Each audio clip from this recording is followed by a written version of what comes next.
Welcome back. Today, we're going to wrap up the week of travel with a little progress report. Talk about maybe some success out of it and some fail, like whatever we want to define. But I'm Keith.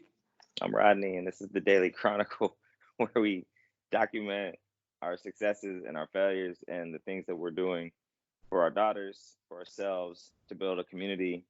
And like Keith said, we're going to talk about our week. This is a week we were traveling. Keith's still there. I'm already back home. I'm waking up at the moment. But in the last video, we talked about how the prior evening was pretty much a failure for getting stuff done. Last night was the exact opposite. We got a good 2.5, almost 3 hours of work in, and just got a whole bunch of stuff done. Like, I looked at our Scrum week to-do board just a minute ago. I think there's like 5 things left. Yeah.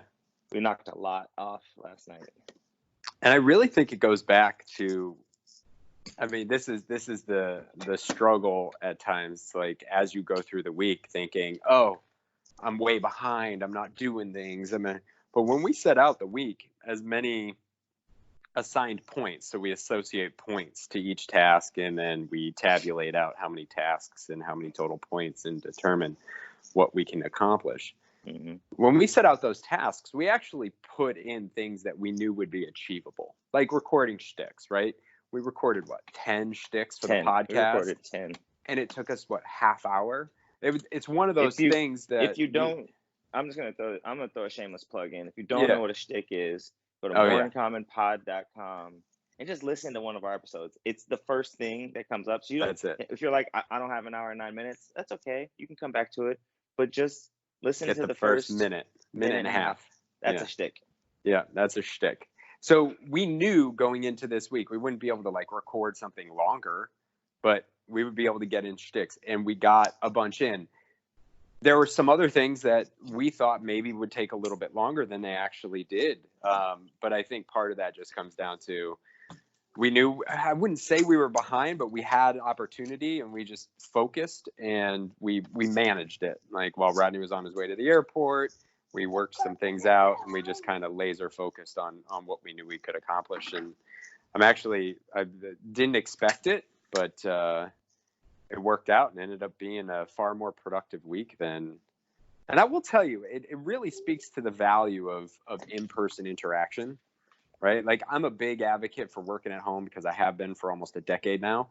But at the same time, having in-person interaction just allows us specifically to really accomplish, it's funny you say that, because right? Scrum, the component of Scrum that we don't do is it is meant to be in person, and right. We get a ton of value out of it remote, and just what we get out of it in person is ridiculous. Yeah, we just end up, getting more done. We would be a $7 million company easily if we were in the same place. Well, it's funny because there was one thing I had to edit our episode that we released this week with Nicole Davis, former Olympian, and I had to cut something, and normally Rodney and I would have to set up time. Balancing and working these things out. But because we were right there, it's like, hey, quick resolution, and we were able to get it done. So I think when we set out the Scrum week, we often account for the fact that we need to spend our normal time away. But it ended up being a really good week. We got a lot done. Super excited to get back to family and have a really, really good weekend and see my girls, because, Adeline, who just turned 3, traced her full name yesterday, and I saw that. Pride is booming. That was fantastic. I'm just so excited. So anyway, I got requests for unicorns. I'm dealing with unicorns right now. You get those unicorns. Honestly, unicorns are amazing. Yeah. I don't really even have a question for today. No question. Well, this actually, week. no. I will extend the question from the other day. More thoughts on if you have any tips for working with a team, a remote team, planning time, managing time during travel, throw the notes in the comments, because we're trying to learn. All right. We're out.